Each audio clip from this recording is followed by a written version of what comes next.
NATO chief Jens Stoltenberg on the 28th of June welcomed the summit between the US and Russian presidents in July 2018, saying it was in line with the alliance's policy of talking to Moscow while maintaining strong defense.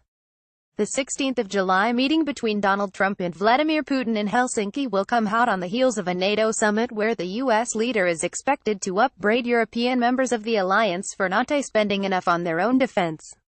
Relations between NATO and Russia have slumped to their lowest ebb since the Cold War in the wake of Moscow's 2014 annexation of Crimea from Ukraine, but Stoltenberg insists dialogue must continue.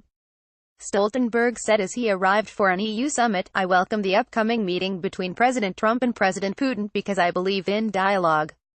NATO's approach to Russia is what we call a dual-track approach. It is defense in dialogue. Dialogue is not a sign of weakness, dialogue is a sign of strength. As long as we are strong, as long as we are united, we can talk to Russia." There have been fears that under Trump, with his "America First" rhetoric and repeated criticism of traditional allies in Europe, the transatlantic bond that has underpinned NATO since 1949 could be under threat. While NATO has ramped up its defenses in the east of the alliance to counter the threat from the Kremlin, Trump has sought to improve relations with Putin. The U.S. president, whose 2016 election campaign is under investigation over possible collusion with Moscow, called for Russia to be readmitted to the G7 group of industrialized democracies from which it was suspended after annexing Crimea.